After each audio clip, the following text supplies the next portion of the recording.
Baiklah, kita lanjutkan dengan termin yang keempat ya. Nah, termin pertama sudah menjawab sampai perlambatannya, yang kemudian kita lanjutkan dengan menjawab jumlah gayanya ya, resultan gayanya ya. Nah, berdasarkan hukum 2 Newton, sigma F sama M kali A ya.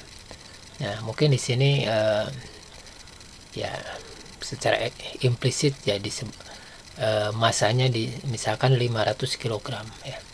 Jadi M kali A berarti sigma F itu sama dengan 500 kg kali min 2 meter per sekon kuadrat.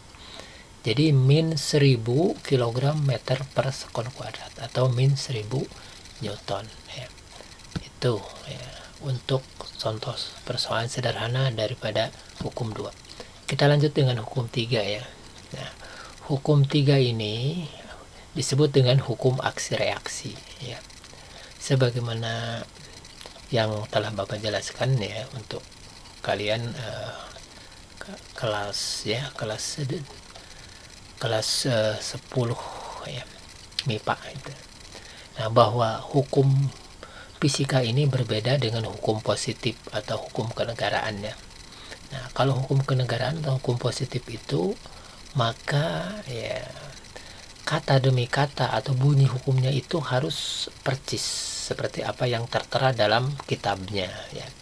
Nah, ada kemudahan untuk hukum-hukum fisika, tidak mesti persis itu ya.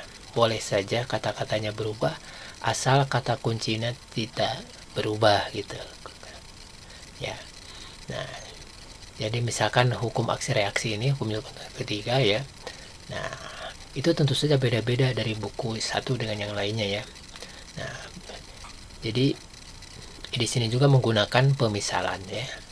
Nah, misalkan pemisalannya ya benda A dan benda B gitu kan. Ya bisa saja di buku yang lainnya ya benda P dengan Q atau bola, bendanya dengan bola ya, misalkan bola menumbuk tembok misalkan, jadi A nya bola, B nya tembok gitu. Atau dan sebagainya lah, beda-beda ya. Nah, untuk yang ini kita menggunakan istilahnya A dan B ya. Jika A mengerjakan gaya pada B, maka B akan mengerjakan gaya juga pada A yang besarnya sama tetapi arahnya berlawanan ya. Jadi reaksinya A mengerjakan gaya pada B ya, maka itu aksinya ya, reaksinya B akan mengerjakan gaya yang sama pada A dan arahnya berlawanan ya. Gerakan gaya pada A besarnya sama, arahnya berlawanan. Kita ambil contoh adalah misalkan ini seseorang ibu-ibu mungkin ya, tidak sengaja misalkan menendang tembok gitu, atau karena kesal mungkin saja ya. Nah, maka di sini terjadi gaya aksi dari ujung kaki ya atau sepatu ya, ujung kaki lah katakan saja ya, terhadap tembok ya. Tentu saja arahnya sesuai dengan arah gerakan kaki ya, ke depan. Nah, maka reaksinya dari tembok ya terhadap jari-jari kaki itu ke belakang atau ke kiri gitu ya. Nah, maka hukum Newton 3 ini bisa dirumuskan ya sebagai berikut ya. Jadi gaya aksi sama dengan negatif gaya reaksi ya. Itu kan. Nah, bisa saja ya lengkapnya F reaksi ya sama dengan F aksi sama dengan negatif F reaksi. Kita lanjut ya. Nah, beberapa contoh ya peristiwa yang berhubungan dengan hukum Newton 3 ya. Pertama, misalkan orang berjalan ya di lantai. Nah, maka aksinya adalah Anda mendorong lantai ke belakang. Jadi ketika Anda melangkahkan kaki ya, nah kaki kanan misalkan ya, Anda melangkahkan kaki kanan, maka ketika Anda akan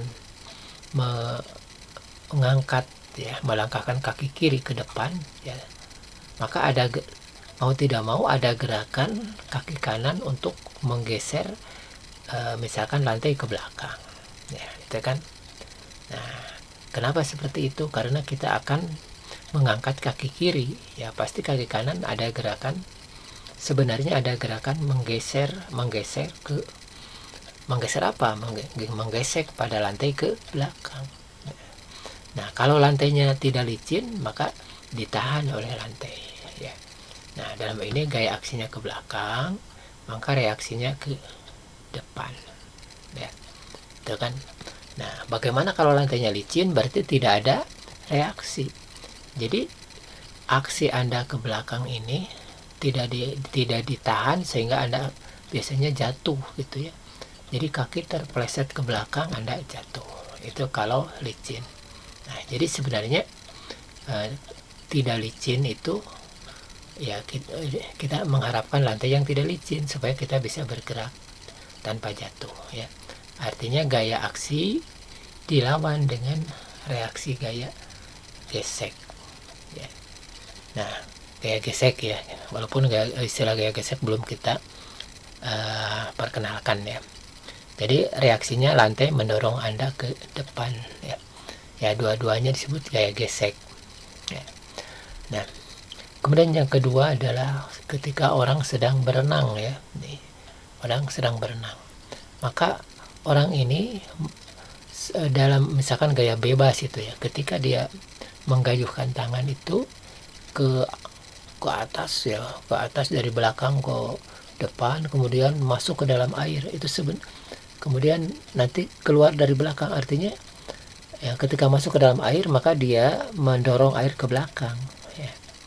Nah, itu aksinya ya. Maka reaksinya dari air mendorong Anda atau lengan Anda ke depan ya. Kemudian bisa Bapak kira kalian bisa baca dan bisa paham ya yang lainnya. Itu pada saat orang berlari dia bertolak kakinya pada papan tolak gitu ya. Nah, untuk lari, terutama untuk lari jarak pendek ya, papan tolaknya. Untuk lari jarak jauh mungkin tidak pakai ya, nggak usah itu. Nah, apalagi lari maraton ya, tidak perlu pakai papan tolak. Nah, maka gaya aksi adalah kaki mendorong papan tolak ke belakang. Reaksinya papan setar atau papan tolak mendorong Anda ke depan ya.